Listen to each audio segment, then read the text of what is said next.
Курс валюта рыногынын катышуучуларынын суроо талабына байланыштуу болот деген Улуттук банк өкүлдөрү жыл башынан бери 5 ирет интервенция жасалып, 284 миллион АКШ долларын саткандыктарын билдиришүүдө. Ал эми 2 күндөн бери сунуш жогору болгондуктан тескери интервенция жасоо менен 2 ирет чет элдик валютаны сатып алып, резервди толукташыптыр. Тактап айтканда, интервенциянын алкагында 19 миллион 900 миң АКШ доллары сатылып алынган. Учурда банк системасы туруктуу иштөөдө, акча которуу төлөм системаларын жүргүзүүдө, пенсия жөөлөк пулдарды, эмгек маяныларды берүүдө үзгүлтүк болгон жок. Курстун белгилениши валюталык рынокко байланыштуу. Бирок геосаясий кырдаалдан улам өкмөт кризиске каршы план кабыл алып, анын алкагында чет өлкөгө накталай акча алып чыкпоо талаптары коюлган. Бир нече кризиске каршы иш-чараны Улуттук банк кабыл алган.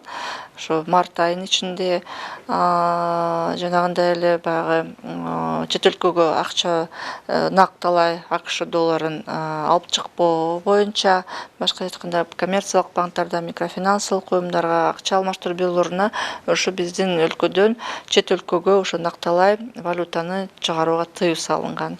Андан тышкары жана рубльдин курсун белгилөө боюнча тартипке баягы өзгөрүүлөр киргизилген. Улуттук банктын кырдаалды пайдаланып интервенция жасоосун эксперттер туура деп кабылдашат. Анан да Орусиянын президенти 31 марттан тарта мунай менен газды сатуу рубль менен аныкталаарын жар салгандан тарта валюта базарында өзгөрүү болору белгилүү болчу дешет. Саясий окуялардын негизинде киргизилген санкциялар да акча айдыңындагы туруксуздукту пайда кылып, оолу доллардын куну өсүп, эми кайра басаңдоосу сомдун наркынын жогорулоосуна таасир бериптир.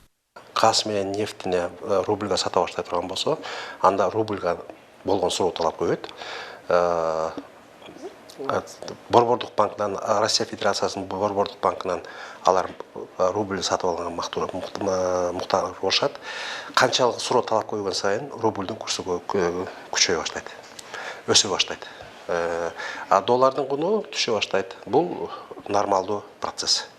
Европа мамлекеттеринин 50% ашыгы мунай менен газды Россия Федерациясынан алгандыктан эми суроо талап көбөйүп, анын натыйжасында рубльдин наркы өсөт. Негизинен валюта рыногундагы туруксуздук, геосаясий кырдаалдар көптөгөн жагдайлардын өзгөрүүсүнө шарт жаратты. Бирок чакан гана валюта рыногу бар Кыргызстан туруксуздукка эң алгач өздөрү таасир этип алышарын, курстун өйдө ылдый болуп кетүүсүндө да акчалуулардын кыйыр кызыкчылыгы бар экендигин экономисттер белгилешет. Элдин баарын дүрбөтүп отуруп, акчасы азыда көбүдө доллар сатып алууга өтүп, акыры аягы башкы банк интервенция жасоого аргасыз болуптур. Сом тегеренүүдө дефицит пайда болгондуктан албетте доллардын куну сомго карата түшө баштады.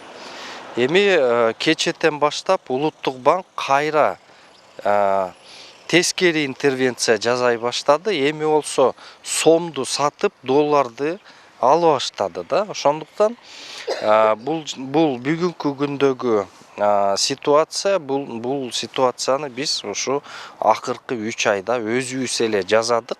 Бирок коомчулукта доллар наркы дагы да төмөндөйт деген каңшаар кептер бар. Бирде көтөрүлүп, бирде төмөндөп аткан валюта базарындагы АКШ акча бирдигинин туруксуздугу базарда соода жүргүзгөн ишкерлерге да өз учурунда таасир бериптир. Таасирин аябай эле тийгизди карапайым элге долларчы. Доллар азыр түшүп алат, жакшы, Кудай буйрса дагы түшсө экен деп биз үмүт кылып атабыз. Бизге доллар таасир этти. Башында товарыбыз кымбаттады. Бирок азыр түштү. Жакшы эле болот го, бирок түшкөндөн бери товарга бара элекпиз. Сатуучу катары товарларга, конечно, товарлар арзандады кайра. Экономист-статисттер эл аралык соода жүгүртүүдө негизги акча бирдиги болгон доллардын куну жогоруласа да, төмөндөсө да чакан мамлекет үчүн пайдасынан зыяны көп болорун түшүндүрүүдө. Валюта базарындагы туруктуулуктун узак мөөнөттө сакталуусу гана экономиканын алга жылуусуна оң таасирин берет дешүүдө. Шекер Сатыбалдиева, Мээримбек Жусупбек уулу, Нью ТВ.